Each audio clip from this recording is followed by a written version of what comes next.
Welcome back. Let us now study something very important related to FET, which is called FET biasing or JFET biasing. We have seen in case of transistors that there were needs for stabilization. If you remember your lectures then, we talked about need for stabilization. Why the need for stabilization? Because when there can be change in the current due to temperature changes or due to changes in the device itself. So if these changes takes place, that means या तो temperature बढ़ गया, so the current in case of transistor was increasing. तो transistor में current increase करने से there were chances of thermal runaway that we had a talk. And again also अगर device replace करते हैं तो certain transistor parameters they used to vary, और ये vary करने से उसका Q point vary कर जा रहा था, और Q point vary करने से we found out there were chances of having unfaithful amplification. तो इसीलिए we required to have biasing circuits. तो ये जो नॉर्मल बायस है कि भाई एन चैनल में हम ड्रेन को हम पॉजिटिव कर रहे हैं, गेट को नेगेटिव रखे हुए हैं और सोर्स को ग्राउंड पे रखे हुए हैं, सो दैट इज देयर, लेकिन उसको हम मेंटेन कैसे करेंगे so that the Q point remains stable. तो this is what we will discuss in this particular part related to JFET now. So for JFET, let us first see the self bias circuit. In this circuit, what I may prefer you to draw is leave this part. ये capacitor वाले को लगाने का जरूरत नहीं है. This one will be required when this FET will be used as an amplifier. तो ये biasing definitely हम इसीलिए कर रहे हैं. I want to use it as an amplifier eventually. तो जब हम amplifier बनाएंगे तो इस FET को अगर replace करना हो किसी कारण से, so that case the Q point should be stable. ये हमको जानना है, ये हमको ध्यान में रखना होगा. एंड सेकेंडली हमको ये भी ध्यान में रखना होगा कि किसी कारण से अगर इसी फेट में अगर करंट बढ़ जा रहा है because of temperature changes, so how this circuit can control current. So these are certain things we need to talk about in this circuit. So in this circuit what we have is we have a gate to ground resistance, that is RG, and this voltage from gate to ground is VG, and that is definitely equal to 0 because there is no voltage source here. ये circuit यहीं तक है. This part is not there, this part is not there. ठीक है. So what I have is यहां से यहां तक का जो वोल्टेज है that is VG, that is equal to 0. This resistance is nothing but RG. There is with the source a resistance is connected, that is RS, and with the drain the resistance is connected, that is RD. that is okay.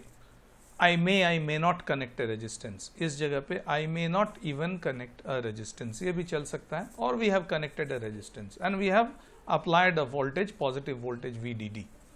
Now drain से source के बीच का जो voltage है I call this VDS. Source से ground के बीच का voltage अब हो गया VS, because there will be some voltage drop across this RS, so we call this VS, right? And then gate to source voltage, यहाँ से यहाँ के बीच का जो voltage होगा, that voltage is called VGS, the voltage between gate to source. So now what we have is we have VG, we have RG, we have RS, we have VGS, we have VS, we have VDS. This point we call it VD, and this is VDD. VDD plus VDD we are applying. This is a N channel JFET. Let us see how this circuit works, right?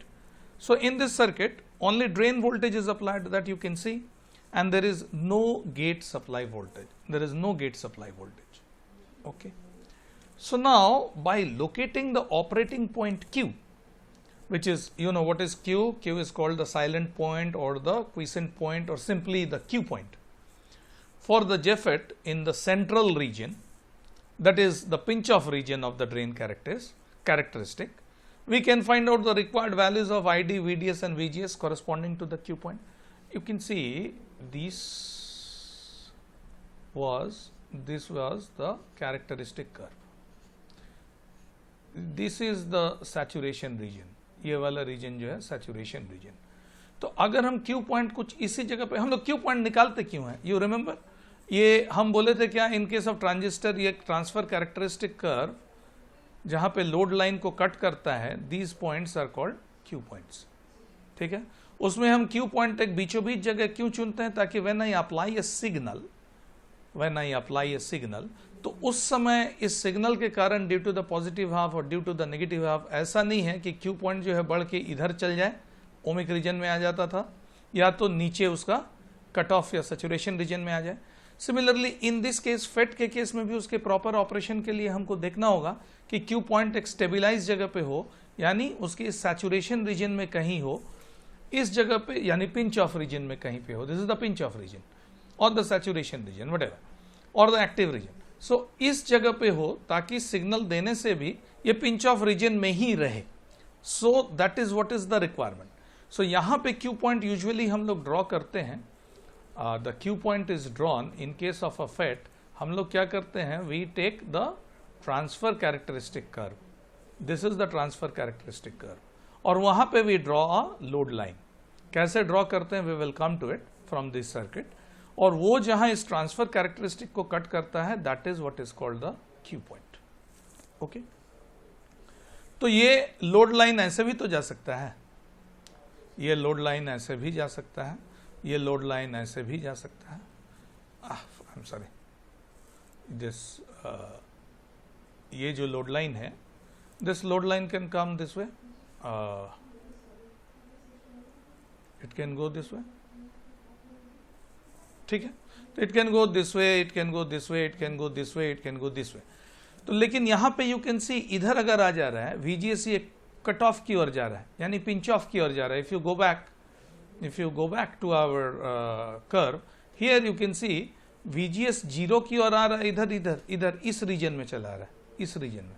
I don't want this, और बहुत इधर चला जाएगा तो ohmic reason में चला जाएगा। I also don't want it. हमको चाहिए कि ये इस जगह पे कहीं रहे, इधर कहीं पे रहे। Okay, and you can see here, ये दोनों कर्व को हम एक जगह मिलाए हुए हैं। तो now if you can C, I have a load line like this, I have a load line like this, I have a load line like this, इस तरह से लोड लाइन है। तो ये लोड यहाँ क्यू पॉइंट होगा, एक Q point यहाँ होगा, एक क्यू। लोड लाइन कैसे बनाएंगे, will come to it.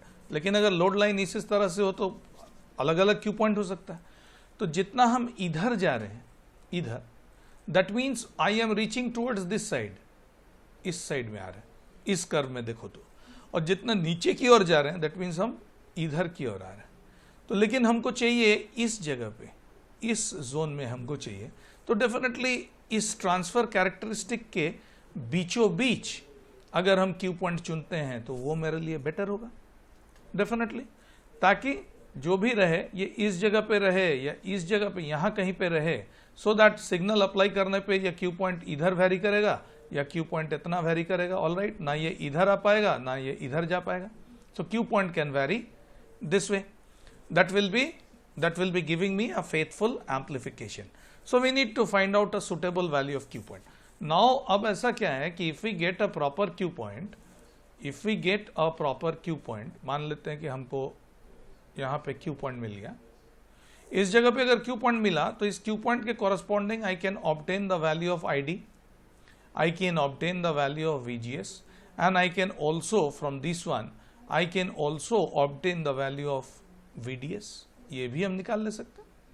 I can obtain the required value of VDS also, अगर हम चाहें तो I can find out the value of VDS. So I can obtain these values of ID, VDS and VGS corresponding to the Q point, that we can definitely find out.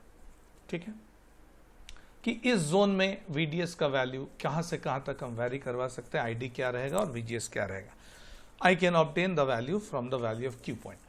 So now let us go back to our circuit. So this is all the discussions that we had. So now I said we have this value. Again I leave this part out. The circuit starts from here. So now let us analyze the circuit, operation of the circuit. Now you see VG is equal to 0 from this circuit. We can see that VG is equal to 0. कोई supply तो है नहीं यहाँ पे। So the gate source voltage relative to the source we can write this as VGS, ये जो value है, this value यहाँ से लेके यहाँ तक. So definitely this value will be, यहाँ से यहाँ तक कौन सा वैल्यू है VG, और यहाँ से यहाँ तक कौन सा वैल्यू है VS. So can I write this as equal to VG minus VS. I can write this. So what is the value of VG? That is equal to 0. VG is equal to 0 minus VS. Now इस यहाँ से ये जो resistance है RS, इसके through से current ID is flowing. So what will be the value of VS? VS is nothing but VS is equal to what? ID into RS. Can I write this? ID is flowing through this RS, so ID into RS will be the value of VS. So I can write this VGS is equal to minus ID into RS. Okay. This is one important equation that we obtain.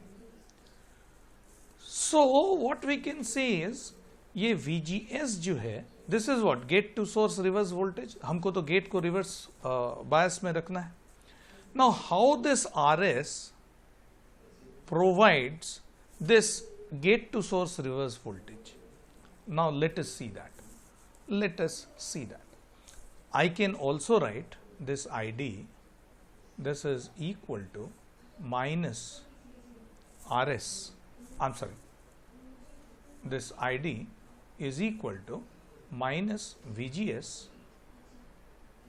by RS. That also I can write, or I can write this as equal to minus 1 by RS into VGS. I can write this also from this equation. Now let us see one thing. This voltage VGS gives rise to local feedback which tends to control the value of ID. ये जो यहाँ पे हमको एक छोटा सा equation मिला, VGS equal to minus ID into RS, ये एक लोकल फीडबैक दे रहा है and which controls the value of ID. You will ask कि हाउ, ये हम कैसे बोल रहे हैं. नाउ तो हम इस इक्वेशन को इसलिए ले रहे हैं कि मान लेते हैं कि किसी कारण से ड्यू टू टेम्परेचर चेंजेस और some kind of replacement, due to temperature changes mainly, ID का वैल्यू बढ़ गया, the value of ID increases. ठीक है, तो ये ID का वैल्यू अगर बढ़ जाएगा तो ये value, this increases the product of ID into RS, ये वैल्यू बढ़ जाएगा. किसी कारण से टेम्परेचर चेंज के कारण अगर ID का वैल्यू बढ़ गया तो ID इंटू RS का वैल्यू बढ़ जाएगा. ID इंटू RS का वैल्यू बढ़ जाएगा माने VGS का वैल्यू भी बढ़ जाएगा, and the negative sign is here, that means the reverse voltage is there. Again I said कि ये जो VGS वैल्यू है, I am obtaining this VGS is equal to minus ID into RS. ठीक है, अगर किसी कारण से ID का वैल्यू जो है ये इंक्रीज कर जाएगा तो ID इंटू RS का वैल्यू जो है वो भी इंक्रीज कर जाएगा, लेकिन ये वैल्यू नेगेटिव है. सो दैट मीन्स ये VGS जो है ये नेगेटिव इंक्रीज कर जाएगा. तो नेगेटिव VGS करने का मतलब क्या है, reverse bias across this will also increase. यानी यहां पे अगर पोटेंशियल डिफरेंस ज्यादा हो रहा है तो this is at a higher potential. In other words, ये अगर हायर पोटेंशियल में है and this is at zero, तो this reverse bias in this junction, this is P type and this is N channel, तो this is N type. तो N में positive ज्यादा बढ़ रहा है, ये जीरो है, तो इस जगह पे क्या हो रहा है, द रिवर्स बायस इंक्रीजेस मोर. तो जहां रिवर्स बायस अगर इंक्रीज कर जाएगा तो what will happen, the depletion layer will penetrate more into the channel. Reverse bias बढ़ गया तो इसके अंदर जो डिप्लीशन लेयर है और ज्यादा चल गया. तो अगर डिप्लीशन लेयर अंदर का जो है ये अगर बढ़ गया तो चैनल का विड्थ को ये घटा देगा, और जहां चैनल का विड्थ को घटा देगा तो ID क्या होगा, ये फिर वापस घट जाएगा. सिमिलरली अगर इसका ID का वैल्यू किसी कारण से घट गया तो this difference will also change. That means this potential difference here will also change, and this potential difference will change means यहाँ का वैल्यू डाउन हो जाएगा. ये अगर डाउन हो गया तो then what will happen is the reverse bias across this will decrease. Reverse bias across this will decrease means जो depletion layer है वो depletion layer अब घट जाएगा. Depletion layer घट गया तो channel width जो है वो बढ़ गया. Channel width बढ़ गया तो ID फिर बढ़ जाएगा. यानी अगर ID किसी कारण से घट रहा था so IDRS जो है वो भी घट जाएगा और माइनस VGS जो है वो भी घट जाएगा. और तब क्या होगा, डिप्लीशन लेयर जो है वो घट जाएगा. रिवर्स बायस घट गया तो आईडी जो है वापस बढ़ने का कोशिश करेगा. It will try to maintain itself in the previous condition. तो ये सर्किट जो है, ये जो सेल्फ बायस सर्किट जो है, ये क्या किया, अगर if there is a change in ID due to some temperature changes, so then what it can do is it can still control the change in ID. तो इस सर्किट, ये circuit हमको वो दे रहा है और इसमें चूंकि हम एक ही सोर्स यूज कर रहे हैं और गेट के अक्रॉस में कोई वोल्टेज नहीं है, and so this one is in general called a self bias circuit. Now ये तो हो गया कि आईडी का चेंजेस हुआ तो क्या हुआ. Now the value of Q point, how do we locate the value of Q point. Now I have written this equation also. ID is equal to minus VGS by RS, that is equal to minus RS by VGS. Don't you think this is nothing but the equation of a straight line? This is nothing but equation of a straight line which is passing through the origin. ठीक है? Which is passing through the origin and it has a slope that is tan theta is equal to minus 1 by RS. The slope of this is tan theta is minus RS, minus 1 by RS, I am sorry. So that means the value of RS controls the slope. So if I change the value of RS or if I try to find a suitable value of RS, so I can have different values of RS for which the slopes will be different and the lines will be different. So I need to find out a suitable value of RS for which the Q point lies exactly midway of this transconductance curve. तो जिस value पे जो RS का value हमको मिल जाएगा, so that I can get a suitable value of Q point, say relatively at the mid of the transconductance curve. So that will be the optimum value of Q point and that will try to give me stability, the stability of the circuit. नहीं तो I told you अगर these are all Q points, this is a Q point, this is a Q point, this is a Q point, this is a Q point, this is a Q point, तो हम वो ही चुनेंगे जो कि exactly midway हो, so that eventually even if there is any fluctuation, तो ये कुछ इधर मूव करेगा या ये कुछ इधर मूव करेगा या कुछ इधर मूव करेगा, लेकिन क्या होगा, it will still remain in the this region. It will still remain in this region, that is what is the saturation region. So when RS is large, Q definitely will move down and drain current will become small. RS का value large लेंगे, इधर आ जाएगा, drain current becomes small. If the value of RS is small, so then the value drain current will become large. तो हम लोग यही बोलते हैं कि for the position of the Q point in the middle of the transfer curve RS, that is what is the optimum value of RS and that will give a stability to the FET circuit. So इस circuit से हमने अभी तक यही देखा कि यहाँ से हमको क्या हो रहा है कि ये सर्किट हमको क्या दे रहा है, अगर कोई भी कारण से आईडी चेंज हो रहा है तो हमको उसके अगेंस्ट में स्टेबिलिटी दे रहा है. और यहाँ से हम क्या करेंगे, यहाँ से हम कैसे आई कैन ड्रॉ, जस्ट उल्टा जा रहे हैं, ट्रांजिस्टर में इस तरह से नहीं जाते थे. यहाँ तो हम क्या किए, फिर उस सर्किट में से I obtain the equation of a straight line. From there I find out that the value of RS is the one which governs the slope of the curve. और वो कर्व जहाँ पे लोड लाइन का slope दे रहा है हमको, तो लोड लाइन जहाँ पे ट्रांसकंडक्टेंस कर्व को कट कर रहा है, that is what is the Q point. और हम चाहते हैं कि क्यू पॉइंट का वैल्यू जो है ट्रांसकंडक्टेंस कर्व के बीचों बीच हो. और जब हमको क्यू पॉइंट मिल जाएगा तो from the value of Q point I can find out the suitable values of ID, VDS and VGS. और उसको देखते हुए हम फिर अपना एम्पलीफायर प्रॉपरली डिजाइन कर सकते हैं, so that the FET works in its perfect operating region or in the saturation region. So that is what was the importance of this self bias circuit.